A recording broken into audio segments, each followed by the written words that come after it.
Without sense of urgency, desire loses its value. Without a sense of urgency, desire loses its value. What does this quotation mean? If you desire something, but you don't show the sense of urgency, responsibility, and accountability to achieve it, you will lose the desire and never get it. Kung kaya mayroong advantage ang pagmamadali, yung may sense of here and now, na gagawin ko na, wag nang ipagpapaliban pa, wag nang ipagwalang bahala, hindi mo gagawin mamaya, hindi mo gagawin bukas, kundi gagawin mo kailan? Ngayon. A financially challenged student, for example, would say, gusto kong makapagtapos ng pag-aaral. Dahil gusto niya, he will not waste time and he will spend all his energy until he accomplishes his goal. Walang sasayangin na oras. Walang ipagpapaliban na mga bagay. Focus sa kanyang goal. Without a sense of urgency, desire loses its value. In the gospel, I like the word haste.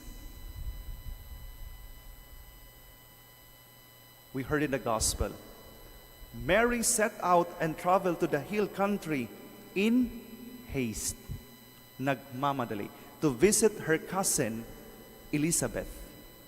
Haste means great speed or urgency of movement or action. Nagmamadali or nagdali-daling umalis si Maria. The word haste, there was a sense of urgency on the side of Mary.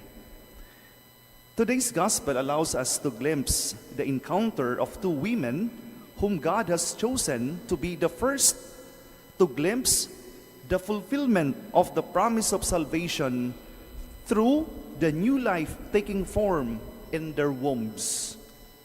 The meeting of Mary and Elizabeth becomes a joyful celebration not only of what God is doing in their lives, but of what that means for all humanity and the entire creation. The fulfillment of God's promise of salvation.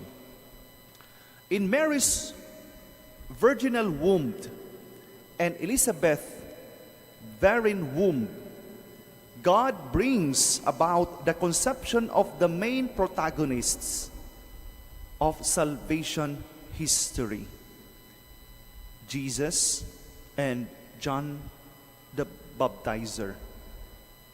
Jesus, the incarnate Word of the God Most High, and John the Baptist, the precursor, who would prepare the way of the Lord. Brothers and sisters, the authentic hearers of the gospel cannot keep the message to themselves. For the gospel is power. That is, the joy of the gospel cannot be contained or restrained.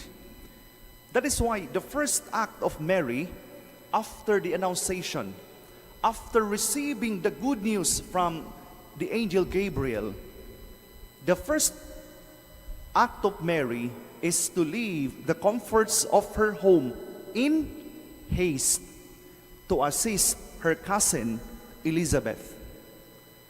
For St. Arnold Janssen, the founder of the SVD, of the SSPS and SSPS AP, sabi niya, the highest form of charity that we can extend to our brothers and sisters is the proclamation of the Word. The proclamation of the Word is our fundamental mission as disciples of the Lord. It is our primary aim. That is why we, missionaries, work first and foremost where the gospel has not been preached at all, or only insufficiently, and where the local church is not viable on its own. Our tasks must be oriented towards these primary aims, to proclaim, to share the good news of salvation. We are the Marys of today. We are the Marys of today.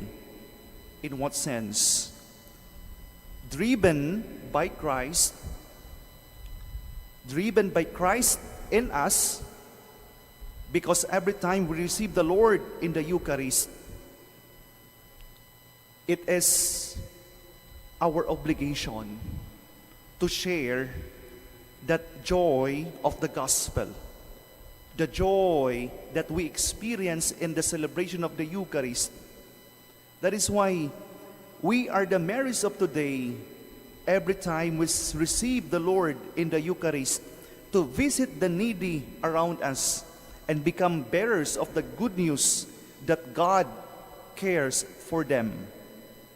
Like Mary, who went in haste to share the joy of the gospel that is taking form in her womb, may our presence be a sign, be God's sign of visitation, of blessings to the people we meet every day.